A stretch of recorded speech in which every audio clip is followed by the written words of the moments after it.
Skiing, Biking, Gaming here, and today I'm going to do a short review on the Deathadder Chroma.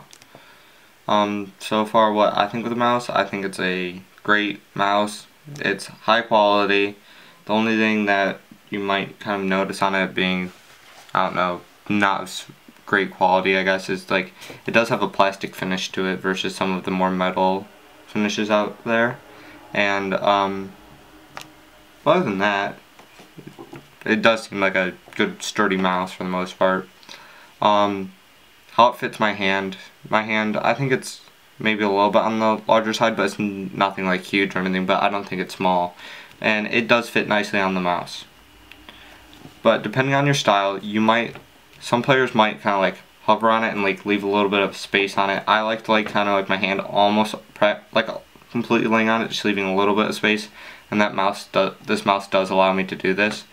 One other thing that I do is when I play, I don't like having all of my fingers down, like these two down. I like kind of bring the second one up here a little bit, and it does have a wide pad, so you can do that. And you can lay your fingers over the top a little bit. I like to keep them right on the edge and put actually a little bit of my palm down. As for the buttons, it does have two sharp buttons on it that click nicely, and it does have two programmable buttons on the side. Actually, all the buttons on this mouse are programmable, but these are just like the mouse button 4 and 5s. And as for the cord, I'll unplug it here from my computer.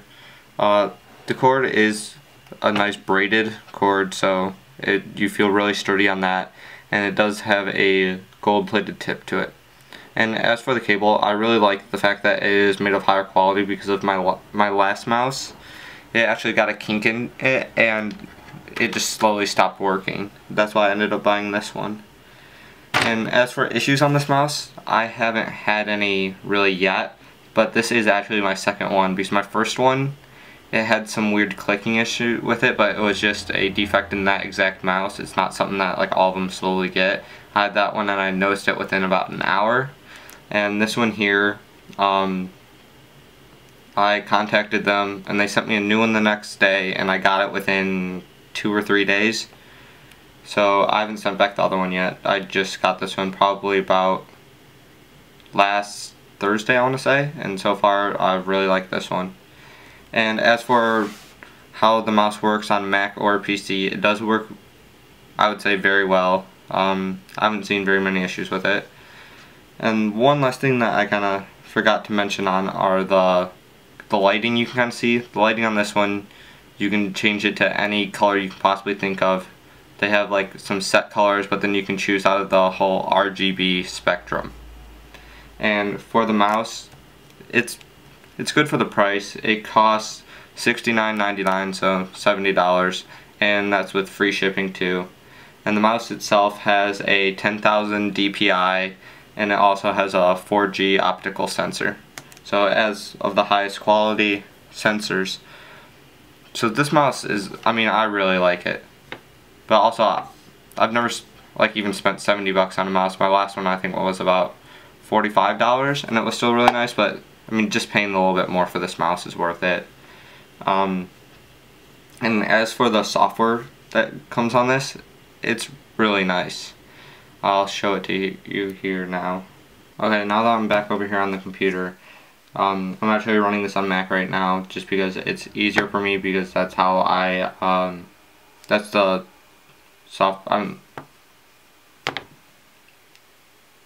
3, 2, 1, go.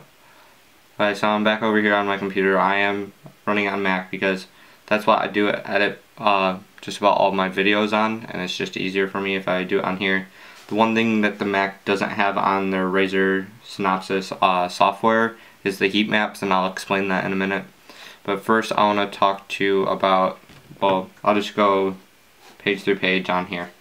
The first thing is you'll notice is you can have you can edit all the clicking. You can set any of the buttons you want to anything you want it to be, and do keyboard functions and press any combination, anything, or just a combination of them. It tells you which ones you can do. Or you can have it set to just do different mouse functions, like you can have it left click, right click, scroll click, just about anything. And then switch profiles, I'll explain that in a second. And then your macros, your sensitivity, you can launch applications. Okay, so now I'm going to explain the profiles on here. The profiles let you set up any of these different things that you can think of and then save it basically. So for this, it's just my main one when I'm just doing stuff. But then I have some different ones like my Minecraft one or my Team Fortress 2 or my Tomb Raider, I think that is. I already forgot my abbreviations, but my ARM on my PC. The software is a cloud-based software, so when you do make a change, it'll make a change to any computer that you have your account set up to on it. And then one thing that I have noticed, it does make this blank one up here, and I can't tell you how many times I've deleted this profile, and it does disappear, but then I don't know if it's when you restart the software or just randomly, but it does change to what it's doing. Alright, so next I'm going to go into the performance category, and this one here, you can change your DPI, you can change your acceleration, your polling rate, just about everything that you would want to kind of change on it. You can do the XY sensitivity, but I choose not to do that. I just choose to go with the basic DPI of it. And then the next thing is the lighting. Probably the most standout feature on this mouse is the lighting, I would say. It lets you choose between just a static color or if you want it to cycle colors. And right now I just changed my scroll wheel to that. And I'll tilt it here for a second so you can see it better. And you can see that it's just going to cycle through all of the colors. Well, all the kind of like main colors that it has. If I go back to static with it, try and not cover the scroll wheel for you here. You can choose any color that you can kind of think of and it will go instantly to it. You see it just snapped right to it. Or you can go to like a blue. And then there's different ways that you can do it. You can change your brightness. Just different stuff with it. But this brightness here doesn't actually change the brightness of the mouse. It's with the coloring. It's not with the actual brightness of it. And the colors on here you can't really tell. And they do look pretty good on this mouse, but it doesn't really give them credit. They are a little bit dimmer than what I would kind of like. I'd like them to be a little bit more out there because I really like when they pop out, and if you're playing in the day or anything like that, they really don't kind of do the objective of it very much justice. But if you do play at night or if your room's just dark, it is a really nice feature to it. Okay, and then the final kind of well, you can also change the logo. I probably should mention that. The logo on this. You can do breathing, which is what I have it set to now. I'll do it with maybe like a little bit more of a brighter color. Let's go with the red. And you can see that it kind of like gets bright and then it dims right down. So it kind of has that like exhale and inhaling effect to it, which I think is kind of cool. And as for any issues with this, I haven't really noticed too many. The only one that really stands out to me is it only happens sometimes, and it has to do with when you're switching profiles. The scroll wheel will sometimes lock to a color. Like I know my Minecraft one, it's like changing the I'm losing it spectrum cycling, and if I click on this, sometimes it will just stay red. That will stay red, and it won't like cycle through the colors. It doesn't happen that often, but it does happen enough that I did notice it. And then the final category on here is the calibration. The calibration is if you have a matte, and right now I'm not using a matte just because I wanted a nice white background and my table's glass, and I normally do have a matte on top of it, but I feel like it would just take away from the video. I'm not going to show you how to do that because it's self-explanatory and I don't really have a matte to show you how it works. And then the last thing, I don't play any games that use any macros, but if you do, they're really simple to do. You just press the plus button. You can set your delay. I have it right now at 0.045 seconds. And record, you can press anything you want. I think you can even press on the keyboard. Then you press stop. And then it does do this. Sometimes I don't really know why it does it. But sometimes it does take multiple clicks to stop the record, but it doesn't add them to it, so sometimes you just might have to click it a couple times to stop it from happening. And then that's just about it on the mouse software, but like I'm going to explain on the heat map. The heat map on this is it tracks like when you're playing games, like where your mouse is going, and it basically just makes a heat map for you.